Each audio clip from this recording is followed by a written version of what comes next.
Good morning. Today we're going to be talking about Luther in the context of Renaissance humanism.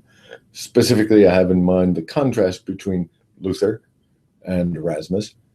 Erasmus is well known for the care with which he translated the Latin of the Vulgate into a new version known as the Greek New Testament. And in this version, he paid close attention to the sources, and this became a very powerful instrument of reform.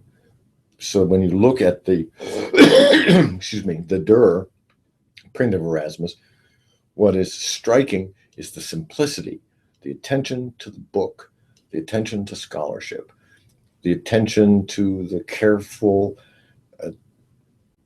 direction of the mind over time in the interpretation of Scripture. So he has a great deal of respect for the conventional or common sense of people, the wisdom of people over time in the interpretation of Scripture. Now, this is in contrast to the ornate depiction that Durer gives of Jerome, who is in a period of building up the church, of reconciling enmities between the patricians and the plebeians, the Nicene party and the Arian party, and trying to build into the richness of the Roman Empire and its symbol system. So there's a kind of religious syncretism. So you see the complexity in the Durer print of Jerome and the simplicity in the Durer print of Erasmus. Now, what Luther does that is absolutely astonishing is to insist, as he says in the preface, on the power of the sense of the text.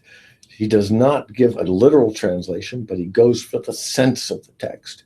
Now, this sense is different from the common sense that Erasmus was talking about. This sense is getting it clear in his mind that there is a core message which justifies the way in which he reads everything. And that is that we are simultaneously sinners and reckoned as righteous. We're not righteous and sinners, we're reckoned, we're seen as righteous.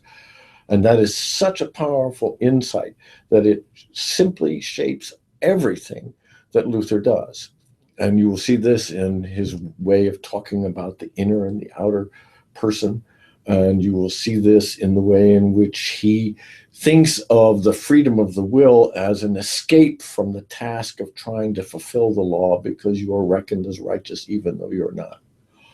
This is a rich and informative period of Christian history, and I hope you'll have a good time talking about it this morning.